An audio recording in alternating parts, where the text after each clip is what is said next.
As a public institution, we're honored to offer this we're honored to regularly provide such opportunities to the community and to our students. Today, on behalf of the College of Charleston community, it is my honor to extend a very warm welcome to Senator Bernie Sanders to our campus and to our city. Here to introduce the Senator is the College of Charleston's Interim Dean of Humanities and Social Sciences, Dr. Gibbs Knotts.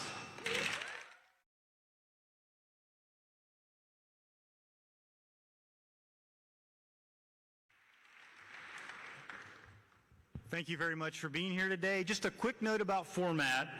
Senator Sanders is going to come out. He's going to make some opening remarks. And then about 6:30 or so, we're going to have some questions that you guys put hopefully in the fishbowl on the way in. And then right after our final question, around 7 o'clock, one of our student leaders, Allegra Campbell, who's president of our political science clubs, going to come to stage and give Senator Sanders a College of Charleston t-shirt. So without further ado, Senator Sanders needs no introduction, but this guy is entering his 5th decade of public service.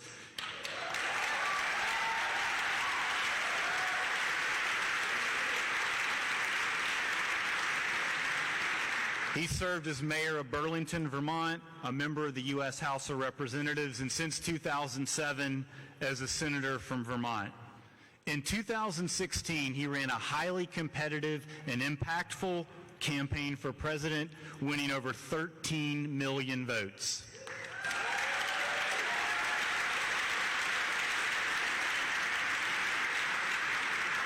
Please join me in welcoming Senator Bernie Sanders to the College of Charleston.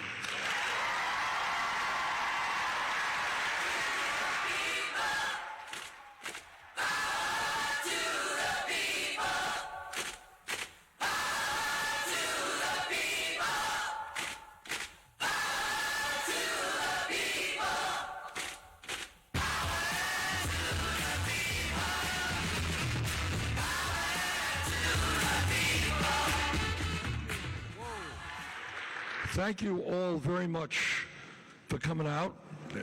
And you're going to see how I spill this tea in 2 minutes or less. All right. All right, you get the tea or this thing? Okay. Let me thank President Chu and Dean Knotts for their invitation. And let me thank all of you for coming out. Let me introduce, where's my wife, Jane? There she is.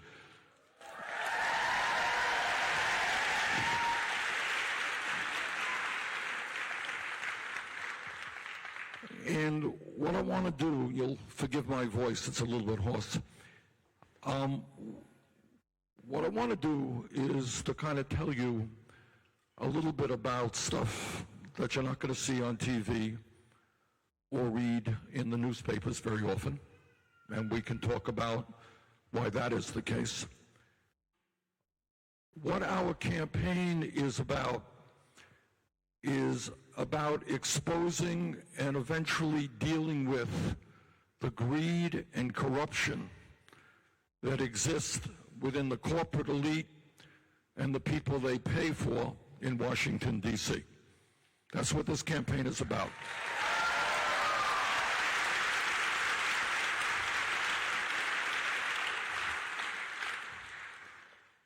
Question, you're all smart guys and women. What country on earth has the most wealth and income inequality? Anyone know the answer? The United States of America. In America today, we don't talk about this in Congress, kind of not allowed to talk about it. It's a little bit embarrassing. And you certainly won't hear about it on the media. But the top 1% owns more wealth than the bottom 92%. 3 people in America own more wealth than the bottom half of American society. What do you think about that? Okay. In America today, I just talked to, and we're going to hear from in a moment. If the Fight for 15 people can stand up for a minute, please stand up. Okay?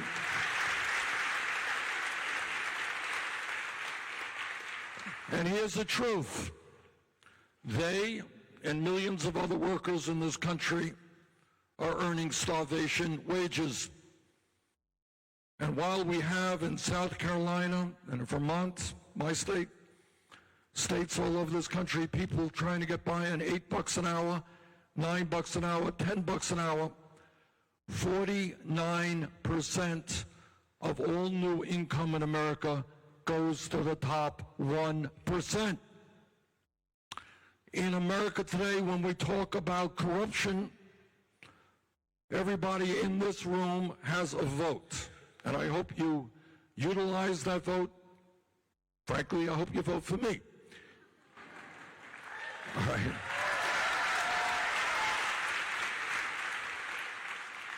But you got one vote, and that's a good thing. But there are billionaires in this country who will contribute hundreds of millions of dollars into the campaigns of your senators and governors and members of the Congress all over this country. So you got not only an economic system which is grossly unfair with a massive amount of income and wealth inequality, you got a political system which is corrupt.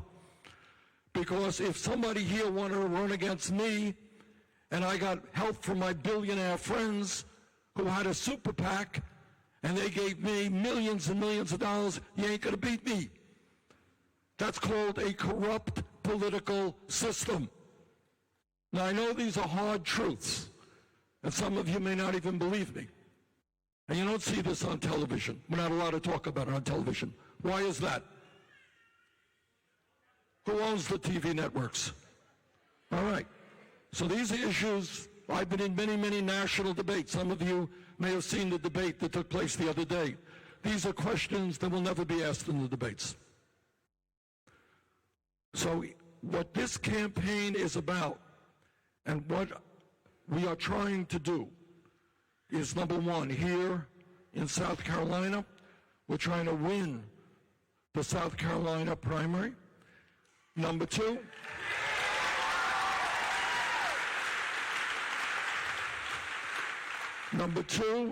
we're trying to win the Democratic nomination. Number three, we are trying to defeat the most dangerous president in the modern history of America.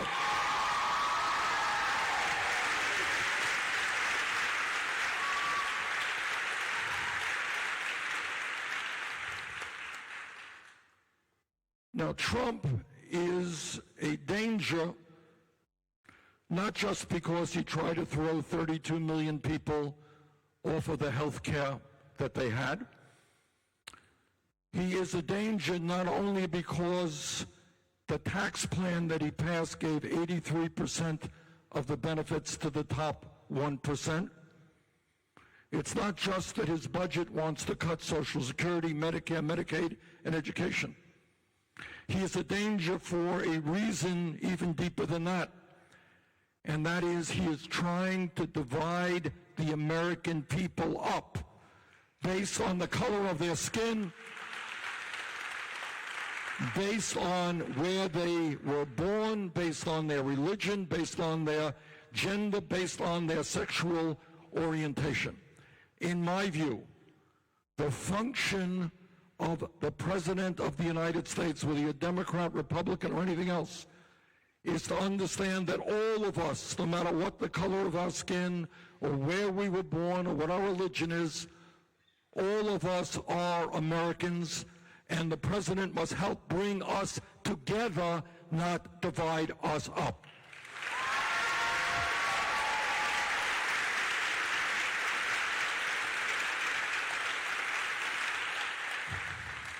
And the way I believe we're going to win this election is not only are we attempting to bring people together, we're bringing them together around an agenda, a platform that speaks to the needs of the working class of this country and to the middle class and to people who believe in justice. So we're going to win because we're going to bring people together around an agenda that works for all people, not just the wealthy 1%.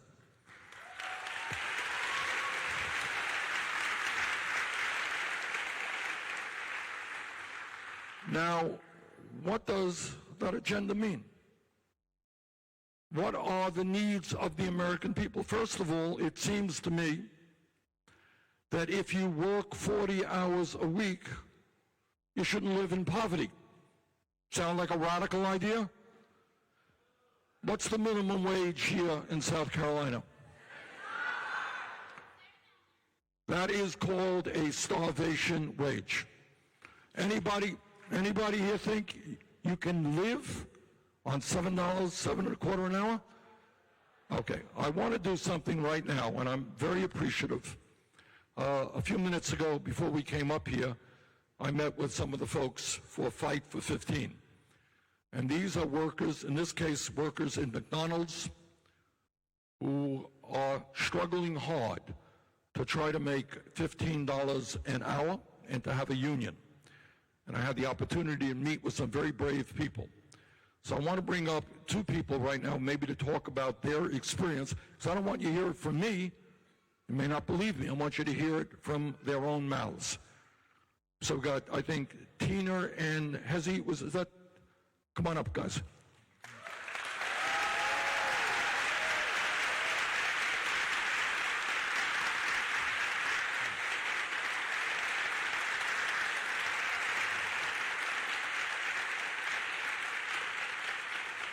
Now, these guys a half hour ago didn't know that they would be up here, right? So they're nervous, all right? They see all these TV cameras and everything. All right, Tina, just, in your own words, explain to the folks here what you explained to me, where you're working, what kind of wages you make, what your family situation is, and so forth. Hold the mic close to your mouth. All right. Good afternoon, everyone. My name is Tina. I work at the McDonald's in Santee, South Carolina. I make the minimum wages of $7.25. I'm a single parent with 3 kids and 1 on the way.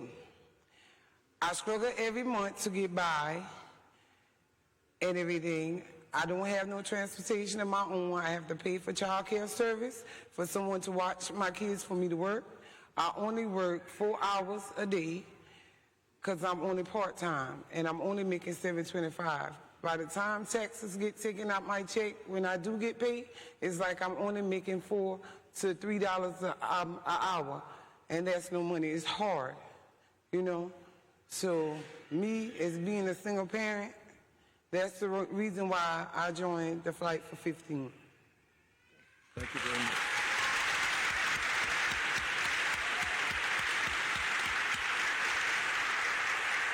And before I introduce Hezi, I want you all to know something. That as a result of the Fight for 15, which is sponsored by the SEIU, which is a major union in this country, over the last 4 years, these guys have had enormous success. When I came to South Carolina 4 years ago, came right here to this college, I talked about the need to raise the minimum wage to $15 an hour. People thought I was crazy, it was too radical. As of today, 7 states and the U.S. House of Representatives have raised that minimum wage to $15 an hour.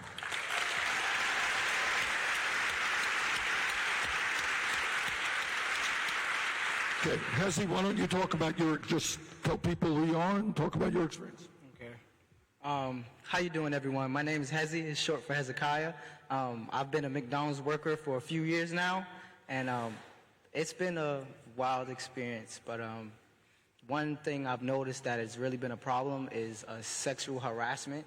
In a lot of places, not just in this county alone or country alone, places all over, like fast food restaurants, period, do not go over the proper procedures to, for people to feel comfortable in their workplace. So one of the reasons why I joined Fight for 15 is for people like me, myself, and other people in fast food restaurants or in other places, period, to come together or try to join the union so they can feel more comfortable in their workplace and go over proper procedures on how to handle certain things as far as sexual harassment in their work environment, because things like that is really getting out of hand. That's my big deal. But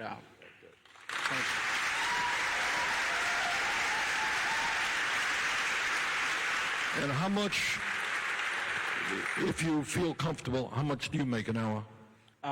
Currently, right now, I took a pay cut and I make $8.25 at McDonald's right now. Okay, guys, thank you very much.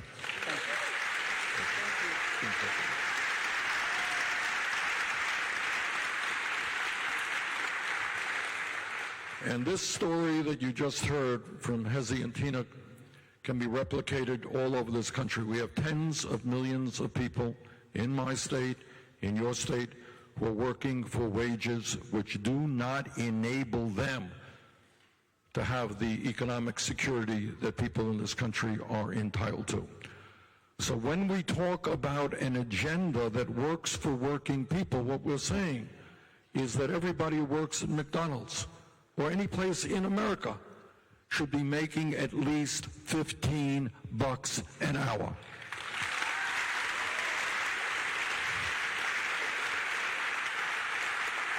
And in addition to that, we're going to address the issue of women making 80 cents on the dollar compared to men.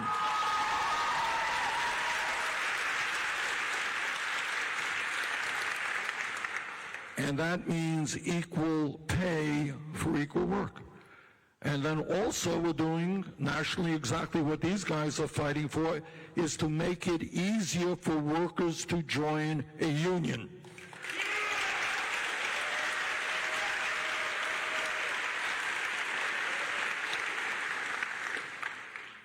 All right. So we want an economy that pays workers a living wage.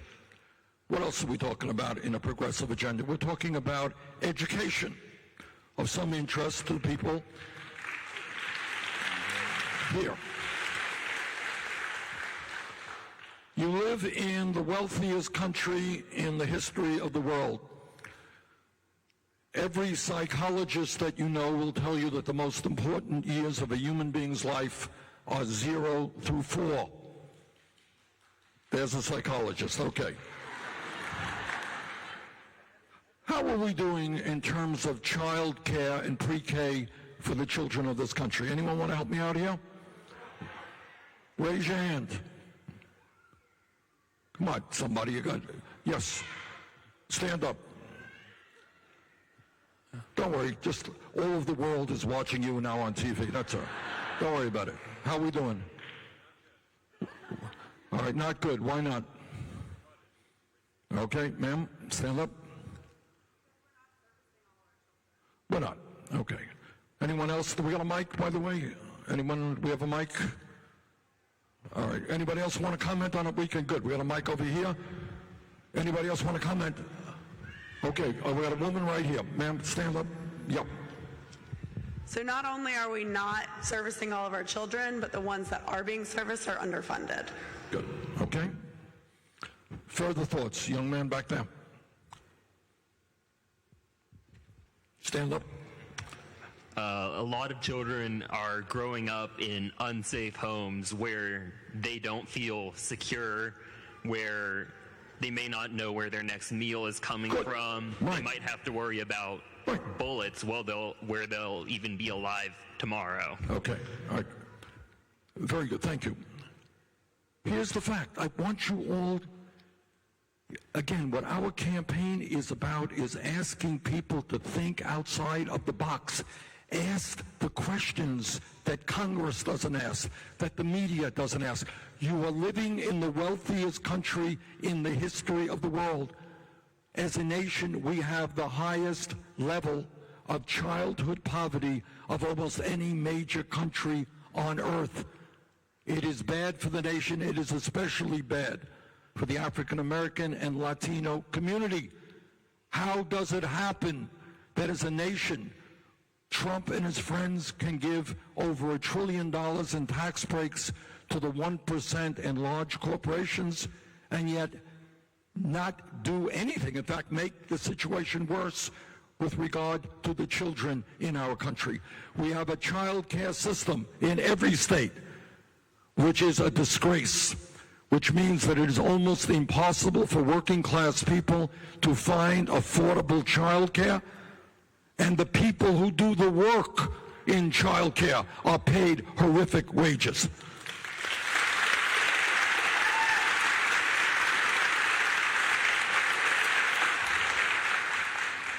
So we got to think about priorities. Each and every person in the room has got to go into his or her own heart and determine what is important, what is moral, what is right, and what kind of nation are we if we are not taking care of our little children.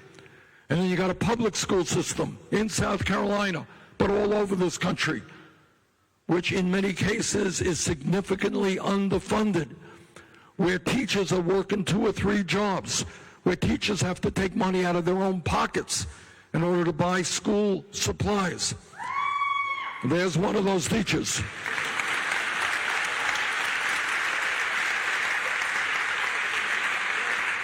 So what we are talking about, and again, I'm asking you to think outside of the box. Sunday is coming and the whole world will be watching NFL football, and these guys that make tens of billions of dollars a year, great. But if you can pay football players and basketball players and baseball players tens of billions of dollars a year, we can respect educators in this country and pay them at least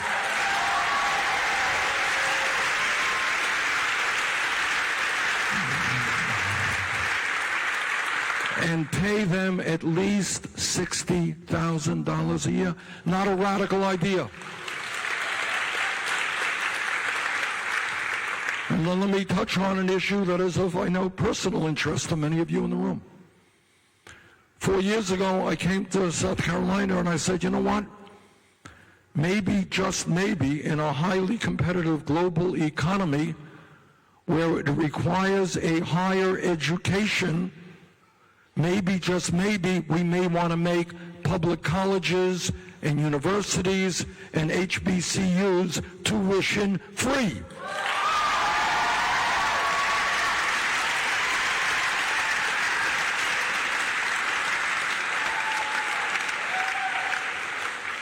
And significantly expand Pell Grants and work-study programs with the goal that anybody in America, not just young people, but anybody, should be able to get the higher education, not just college, but trade schools as well.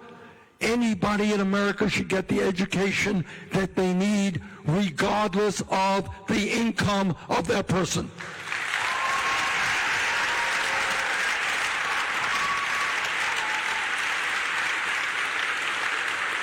Is that a radical idea? Is there any other country on earth that is doing that? What countries? Raise your hand. Give me an answer to that. Yes, sir. Sweden does it. Germany. There are thousands of young people in America who go to Germany and get a free higher education in Germany. Why would a country like Germany or Sweden or Scandinavia, other countries, why would they say to all of their young people, you are entitled to a higher education regardless of your income? Why would they do it? Is that dumb? Are they just wasting money? That's right. They're doing it because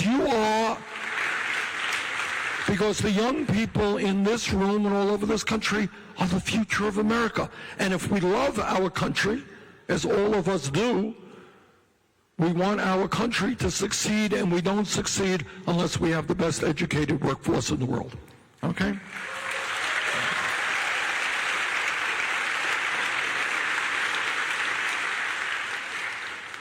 Now, 4 years ago, by the way, radical idea.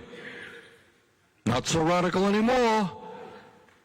In states all over the country, in California, Tennessee, New York State, and cities around America, we are moving precisely in the direction of making public colleges and universities tuition free. Now, there's another issue out there tied into the cost of college. There are 45 million Americans today who are dealing with student debt. Anybody here dealing with student debt? All right, I see a lot of hands going up. Okay, I talked to a guy not long ago. He has been paying off his debt for decades, and he is literally worried, because he's unable to pay it off, that his Social Security check is going to be garnished. Can you believe that? All right. I want to bring up here, I just met with some young people. Met with some young people earlier who are in student debt. One of you guys want to come up? Right, come on up. Talk about student debt.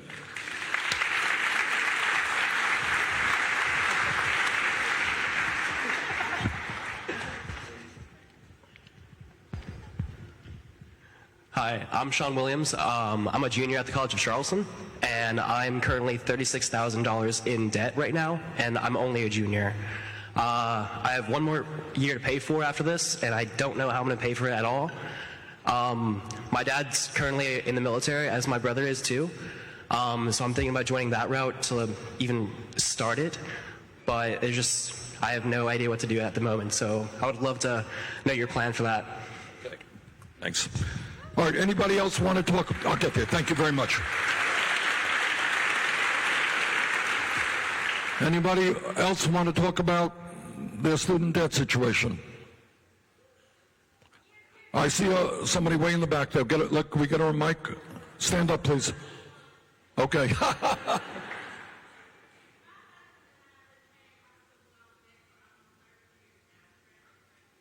30 years paying, your husband and you.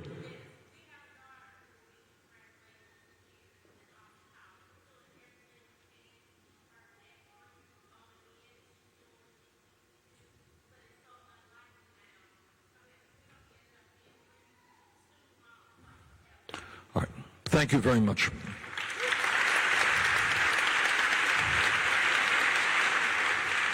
So again, I'm begging you to think outside of the box. If somebody wants to go to a casino and gamble and they lose their money, they have to take responsibility for that. What crime, what dumb thing did people in this room do? They went to get a higher education. They were told quite correctly that if you want to make it into the middle class, if you want to get a good job, you need a higher education. And yet millions of people all over this country today are struggling with outrageous levels of student debt. You heard a young man, $36,000. Trust me, there are people who have a lot higher debt than that who, like him, do not have a clue about how they're going to be able to pay it off. So the question that I want you to think about, and this gets to the corruption of the system right now. 11 years ago, in 2008, Wall Street drove this economy into a major, major recession.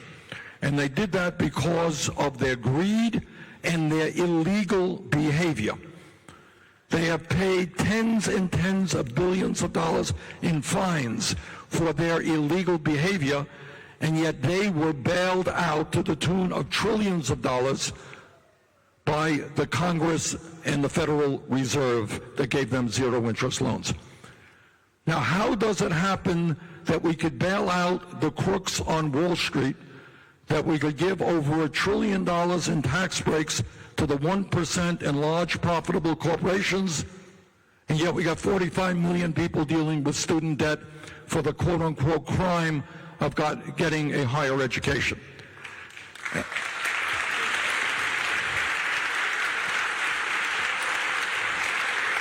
So my view is we're going to cancel all student debt in this country.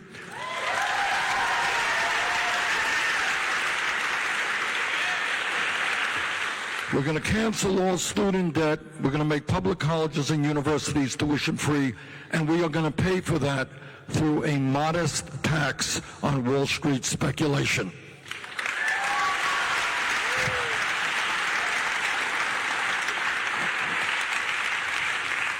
Another major issue out there. I asked you a moment ago which country has more income and wealth inequality than almost any other nation. The answer is the United States. My second question is, which major country on earth is the only nation not to guarantee health care to all people as a human right? Anyone know? You're living in it. And there is a great debate going on right now as to whether or not health care is a human right, whether or not every man, woman, and child in this country should have health care, whether we should end the absurdity of something most of you don't know, is that in the current system, we are spending twice as much per person on health care as the people of other countries. So it's like you bought a car for $50,000, I bought a car for $25,000, my car works better than your car. Something a little bit crazy about that. We are spending twice per person of what the Canadians are doing and what countries all over Europe are doing. Let me ask you a question. Tell me what you think. What is the function of the current healthcare system? Stand up. Who said that? All right. Well, let me get to somebody else. You gave me an answer before. And you're wearing a Bernie t-shirt. All right. I want a more objective. What's the function of our current healthcare system? All right. Now, I am told by the healthcare industry, which made $100 billion in profit last year, I am told that we have the best healthcare system in the world and that everybody loves their private insurance companies. That true? That is ridiculous. Okay. The function of a private insurance company is to make money off of you, is to not provide you the coverage that you thought you had. I mean, that's by definition its function. In the pharmaceutical industry, who put ads up on television telling you just how hard they're working to cure all of the terrible diseases and how much they love you as well. Anyone believe that? Anybody know how much the drug companies made last year in profits? $69 billion. How's that? The top 10 companies. Meanwhile, you're living in the country that pays the highest prices in the world for prescription drugs. Some of you may have heard that last month I went to Canada with a number of Americans who had diabetes. Do you know the difference in price for insulin in Canada compared to America? Anybody know? What's the difference in price? 10 to 1. You can buy insulin, the exact same product, made by the same exact company for 1/10 of the price. Why? Raise your hand. How does that happen? Because in other, who said that? Stand up, a God. All right, you can be all the answers here. Give her a PhD right now. All right, what's the answer? Regulation. In every other major country, do you think the drug companies can charge any prices they want? Of course not. So we pay, and the answer, anybody here with diabetes? Okay, see if you take insulin? Okay, anybody here take insulin? Okay, do you want to say a word about that? Did you want to say a word or not?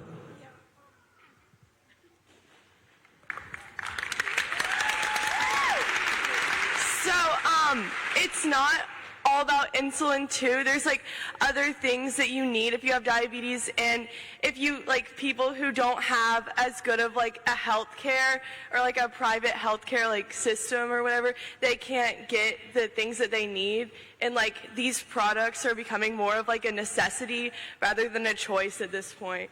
So that's been important recently.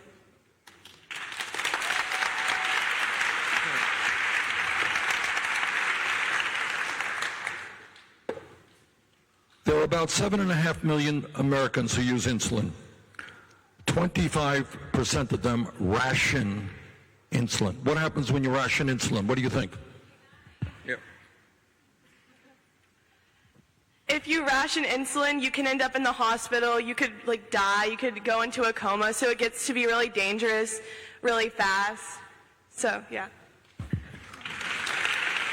All right. Do you understand? Thank you very much.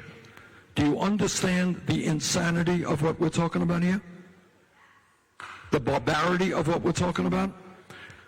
1/4 of the people in the richest country in the history of the world ration, and this young lady said it well.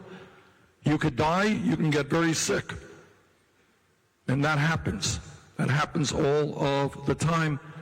Also, the pharmaceutical industry can make $69 billion in profit.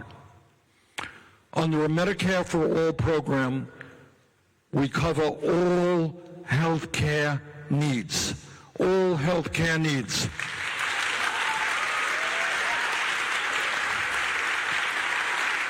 Right now in America, 500,000 people a year go bankrupt because of medical debt. Again, I want you to think outside of the box. Somebody walks into a doctor's office and the doctor says, I got some bad news for you. You have cancer. That person's head is reeling. How do they get the treatment that they need? What doctor, what hospital do they go to? And then on top of all of that, they got to worry about how much the treatment will cost. And if you're a working class person and this treatment costs hundreds of thousands of dollars, you know what? You're going to go bankrupt. Think about the barbarity of a healthcare system which causes 500,000 people to go bankrupt for what crime? They were diagnosed with cancer or heart disease, or a family member has Alzheimer's. That is not what this country should be about. So on the Medicare-for-All,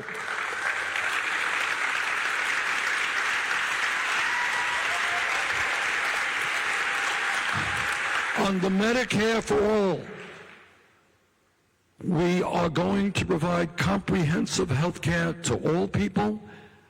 It will be funded out of the general tax base in a progressive way. Rich will pay more. Vast majority of Americans will pay significantly less for health care because we're ending the profiteering and the bureaucracy and the complexity of the current system. Now, I want you to know, this is a pivotal moment in American history on health care. My legislation, which is the key legislation in the Congress, will be attacked big time by the drug companies, by the insurance companies. There will be ads on television here in South Carolina if they're not on the air right now. And they will tell you how terrible I am, how terrible Medicare-for-All is, how the insurance companies and the drug companies just love the American people. Don't believe a word of that.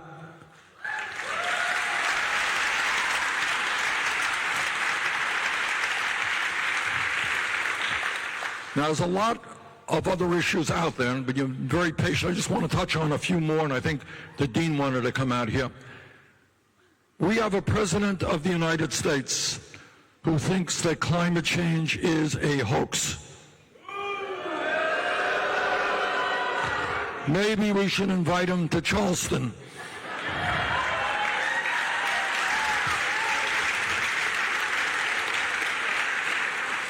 I am very proud to have introduced the most comprehensive and aggressive climate change legislation ever introduced by any presidential candidate, and I suspect by any candidate for national office.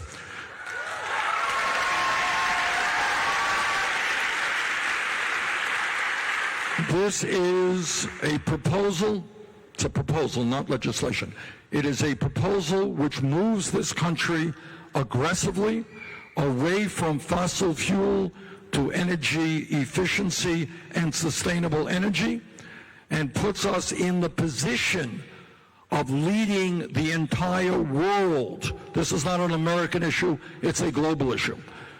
And my dream is that maybe as President of the United States, I can convince China and Russia and Brazil and countries all over the world that instead of spending $1.5 trillion a year on weapons of destruction designed to kill each other, maybe we can pool our resources and fight against our common enemy, which is climate change.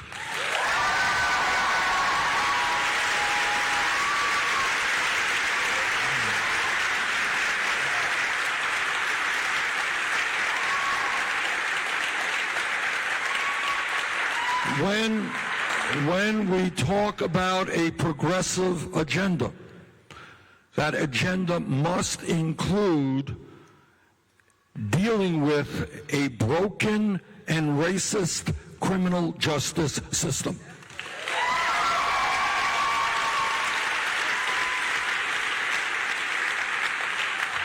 We have more people in jail in America, and I want you to think about this. We're the richest country on earth. Why do we have more people in jail than China, which is a communist authoritarian society 4 times our size? Why? There are a lot of reasons why, but we should think about that. So in terms of criminal justice, we got to do this, among other things. Number one, we invest in our young people in jobs and education rather than investing in jails and incarceration.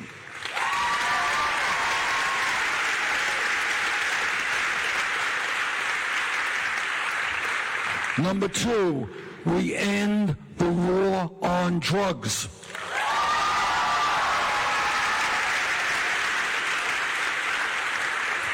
Now, I've got a question, and we're making some progress. I talked about that 4 years ago, and since then, many states and communities have moved to either decriminalize or legalize marijuana, which I believe is the right thing to do.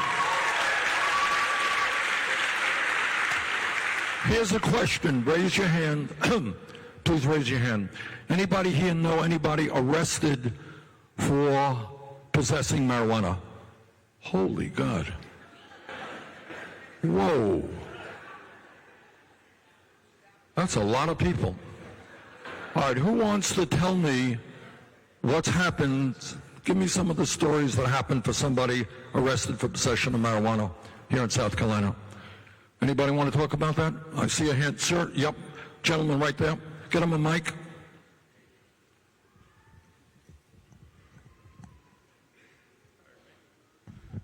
Well, I got caught with about a joint. This was right around 9/11. And they took my license for a year, and I lost my job. Ended up losing my house, and it went worse from there. Wow. And this is smoking a joint? Yeah, I had a little, like a dime bag in my car. And, yeah. Okay. Anybody else want to talk about it? See a young lady? Ma'am, young lady right here. Turn around. Face the TV cameras. Maybe they'll put it on. All right, so me and my friend smoke, and like one of my friends had like smoked some and like went to get Chick-fil-A, which was like, she goes to Clemson, and when she was coming back to her dorm, like, I don't know if you guys have been to Clemson, the cops there, but they pulled her over because she was going down the wrong way, like in an alley. Good thing they did, yeah. All right. And what happened? They smelled weed on her, and so they called like 3 other police cars, and they like searched all of her stuff, and she had a backpack in which she had like some empty stuff, like wrappers and stuff. And they took her license away, like it's currently suspended because of that, and I had to come pick her up from about a 45-minute drive. Okay.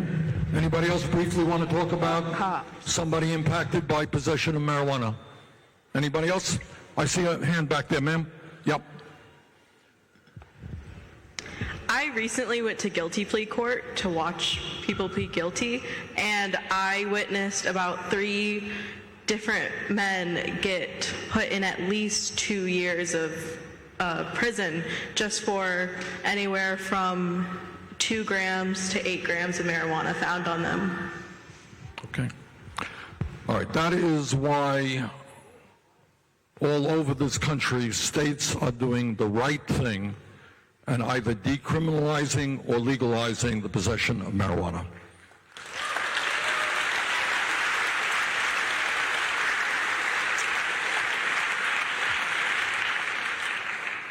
Today, there are 400,000 people in jail.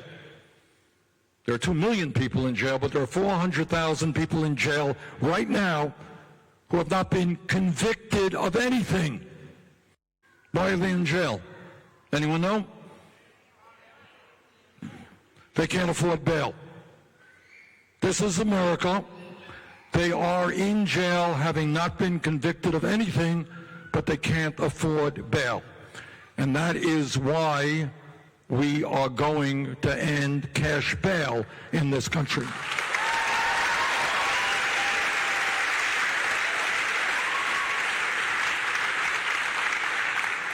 We need reform in police departments all across this country. The vast majority of police officers work hard and do a very good and important job. Vast majority do, but not all.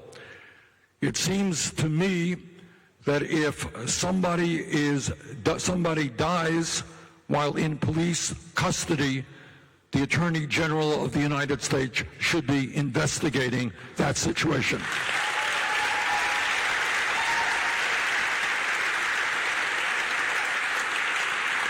And we need to make sure through a variety of mechanisms that police departments all across this country understand that the use of lethal force is the last resort, not the first resort.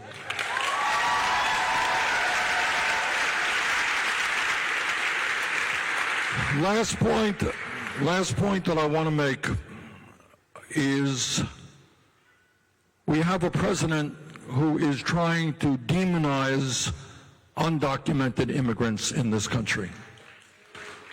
He is trying to get the American people to fear them and to hate them, and that to me is a disgraceful thing to do. It seems to me that instead of demonizing undocumented people, we should move toward comprehensive immigration reform and a path toward citizenship.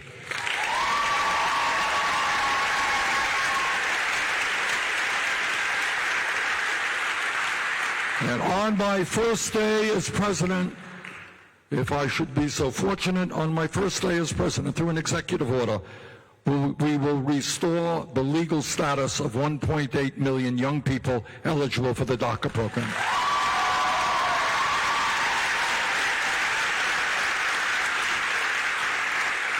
And we will also establish a humane policy on the border, which will not tear tiny babies from the arms of their mothers.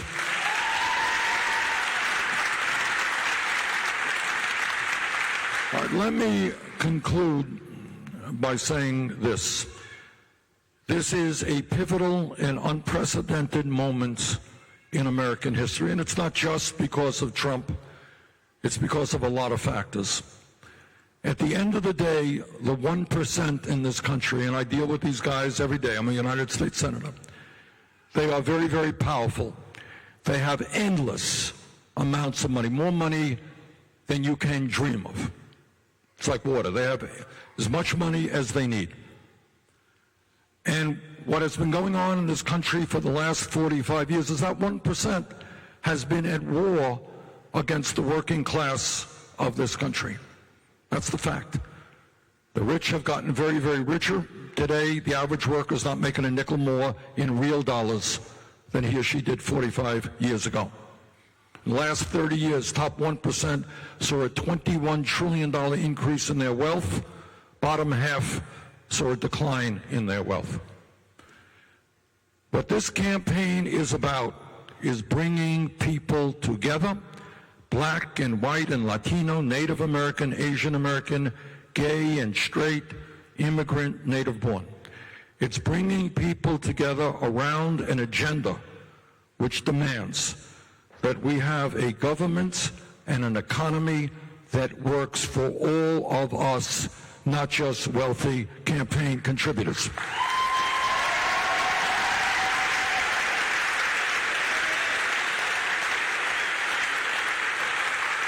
And this evening, I'm here to ask for your help to help me win the Democratic primary here in South Carolina. With your help, we can do that. We do that. We're going to win the nomination. We do that poll after poll. Every poll done in the last year has me beating Donald Trump.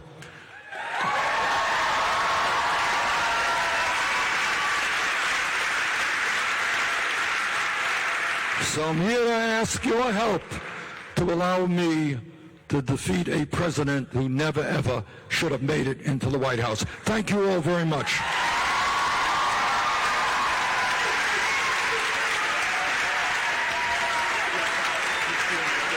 Thank you.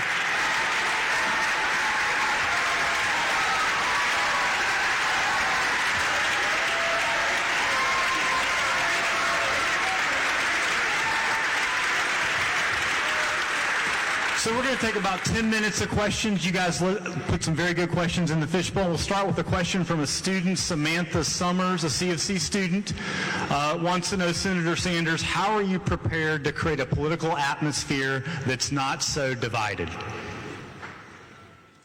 The answer is, that's a question that I'm often asked. The answer is that you have a president who thinks that he's going to get reelected by doing just that, by dividing our people up based on where they were born or their religion or the color of their skin. Obviously, we are going to bring people together, but more importantly, it turns out that there is much more in terms of common interests among people than we often think. Turns out that most Americans want to raise the minimum wage to $15 an hour. Turns out that most Americans think that health care is a human right. Most Americans understand the danger of climate change. Most Americans understand that we have to pass gun safety legislation.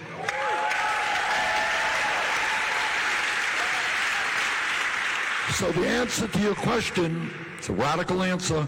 We do what the American people want, and that is pass legislation and fight for the 99% rather than the 1%.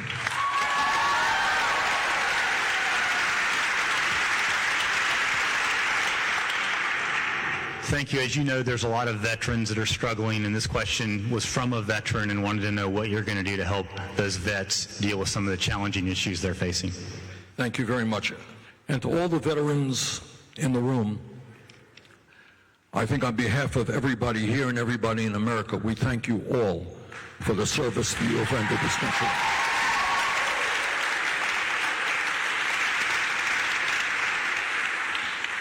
It is no secret that today there'll be 30,000 veterans sleeping out on the streets tonight, that veterans are not getting the quality health care or the other benefits they need in a timely manner.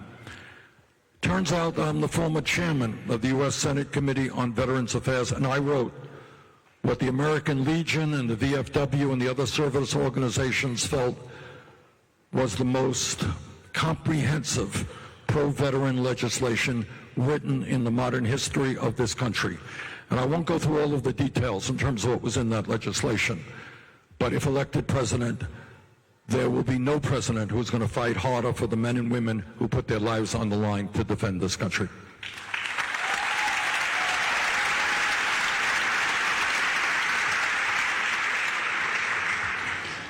So do you believe the free press is the enemy of the people? No, I think that the media is an essential part of American democracy.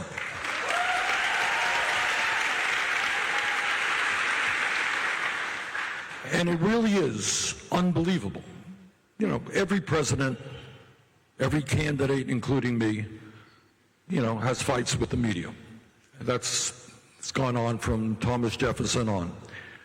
But the idea that we have a president of the United States who thinks that the media is the enemy of the people, or things that these people report are fake news, is not only disgraceful, and un-American, it is demagogic, because that's what demagogues always do. So when they get criticized, what they say, it's all a lie. I'm perfect. They're lying. I didn't do that. And they get angry at the media for exposing their lies. And that is precisely why Trump is attacking the media every day. Because he thinks if his supporters believe that what the media is reporting is not true, they will ignore it. So I think the media has to play, it does play and must play an important role in our democracy. But I'll tell you what does concern me. What concerns me is that in the media, as in the case of many other sectors of our economy, you're seeing concentration of ownership, which is not a good thing. You're seeing fewer and fewer large media conglomerates owning what we see here and reading. You turn on the TV, you know, there are 100 channels if you have cable, and you think, oh, there are 100 different companies out there. Ain't the case. It's a handful of companies that own those channels, and we have radio stations that are owned by large corporations all over the country. So that does concern me. But no, I think the media in a democracy must play a vitally important role in fighting for the truth.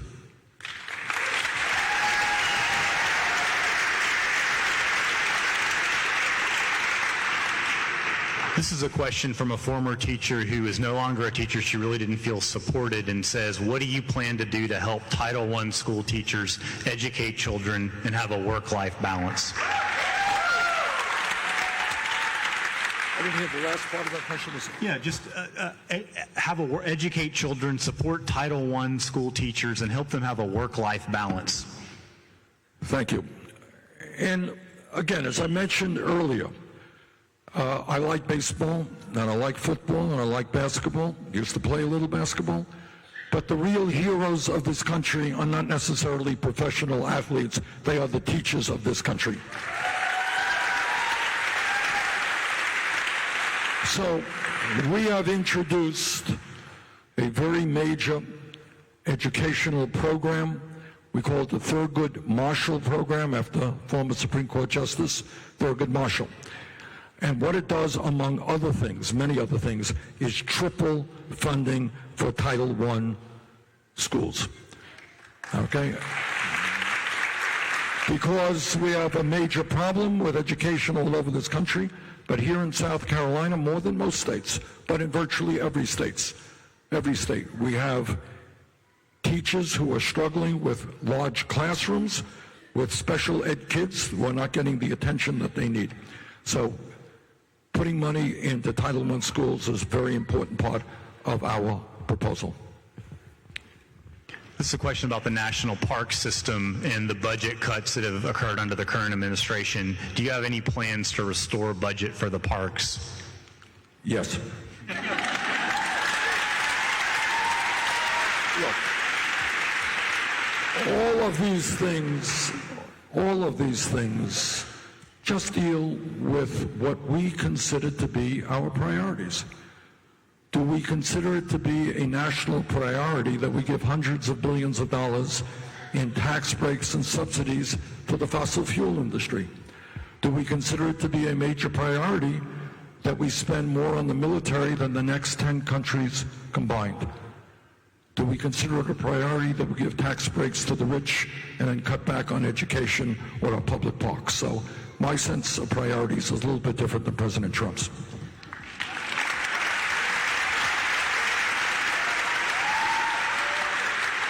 Okay, this is an audience question, not my question, I want to say, but if you do not win the Democratic nomination, will you immediately, wholeheartedly, and unreservedly support the Democratic nominee? Yes. Look, I've been through that one before. So let me be very clear, just to make sure there is no misunderstanding. I lost last time, and I knocked my brains out to support Secretary Clinton and to defeat Donald Trump. I was all over this country, worked as hard as I could. And obviously, I hope I do win. But I think, I don't want to speak for the others, but I think I am on safe ground in saying to you that no matter who wins the Democratic nomination, that every Democratic candidate for president will support that nominee and do everything humanly possible to defeat Donald Trump.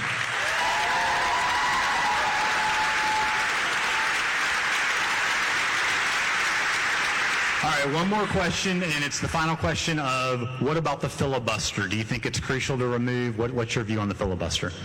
You all know what the filibuster is in the Senate. Here are the issues. The issue is that I think historically the U.S. Senate is different than the House. In the House, you get majority vote, that's it. You win by one vote, that's it. In the Senate, historically, there has been an opportunity for the minority to have more time. I myself, on one occasion, in opposition to a bad tax bill, was on the floor for 8.5 hours. And I was very tired at the end of that. My voice sounded like it does today. But I do believe that the opposition, whether it's the Republican opposition or the Democratic opposition, has got to be given the time to make their case. But when we are dealing with major issues facing this country, whether it is Medicare-for-All, whether it is climate change, whether it is many of the other important issues, we will use what is called the Budget Reconciliation Act. The Vice President, who will be my Vice President, will be presiding over the Senate, and we will use 51 votes to get that legislation through. I will not, on major issues, allow a minority to stop what the American people want. Thank you very much.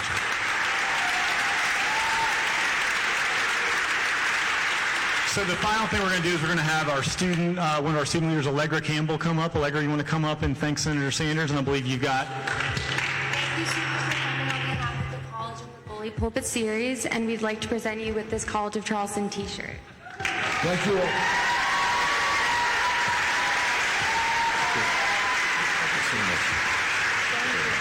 Thank you all very much.